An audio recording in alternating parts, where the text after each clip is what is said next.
আসসালামু আলাইকুম, আমি নাফিসা শামস দিবা। আজকে আমার আর আমার হাজব্যান্ডের ভিসা অ্যাপ্রুভড হয়েছে অস্ট্রেলিয়ার, আলহামদুলিল্লাহ।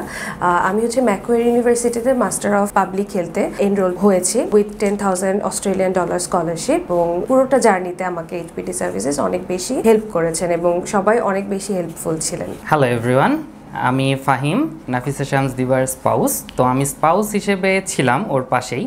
তো আসলে পুরা জার্নিটা যেভাবে শুরু হয়েছে এটা আসলে না বললেই না। ও অনেক বেশি টেনশন করে সব কিছু নিয়ে।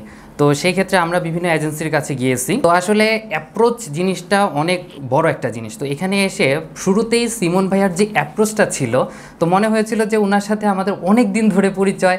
আসলে এত ফ্রেন্ডলি একটা মানুষ, আমরা আসলে ওনার কথাতে এত বেশি গলে গেছিলাম যে না ঠিক আছে আমরা থাকি, এবং আমরা টোটালি ডিপেন্ডেন্ট হয়ে গেছিলাম যে না এইচবিডি সার্ভিসেস আমাদের ভালো কিছু দিবে। তো সেই ক্ষেত্রে আমরা একদম শুরু থেকে নিয়ে আমরা টোটালি তারা যেভাবে আমাদেরকে বলছে, ডিরেকশন দিছে, বিশেষত আমাদের কাউন্সিলর ছিল তুষার ভাইয়া, পরে আমাদের ডকুমেন্টেশনের কাজে সবচেয়ে বেশি হেল্প করছে ইমন ভাইয়া। তো সবার প্রতি আমি এবং দিবা আমরা দুজনই অনেক বেশি গ্রেটফুল। আমাদের জার্নিটাও এতটাও স্মুথ ছিল না, তবে আমরা লাস্টে খুব বেশি টেন্স ছিলাম, কারণ আমরা পাউস সাথে আমি আছি, মানে আমাদেরটা ডাবল ফাইল।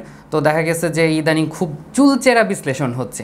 তো এটা নিয়ে ওনারা এত সুন্দরভাবে আমাদের ডকুমেন্টেশনটা করে দিয়েছে, আর সাবমিশনের কাজটা এত সুন্দরভাবে হয়েছে যে আমাদের আসলে ওভাবে কোনো প্যানিকই করতে হয় নাই।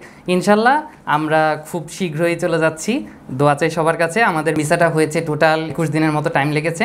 আমি খুবই খুশি। আপনারা যারা স্পাউস ভিসা হিসেবে যেতে চাচ্ছেন দেশের বাইরে, আমি কনফিডেন্টলি আপনাদেরকে সাজেস্ট করব এসবিডি সার্ভিসের সাথে থাকার জন্য। Thumbs up SBD services.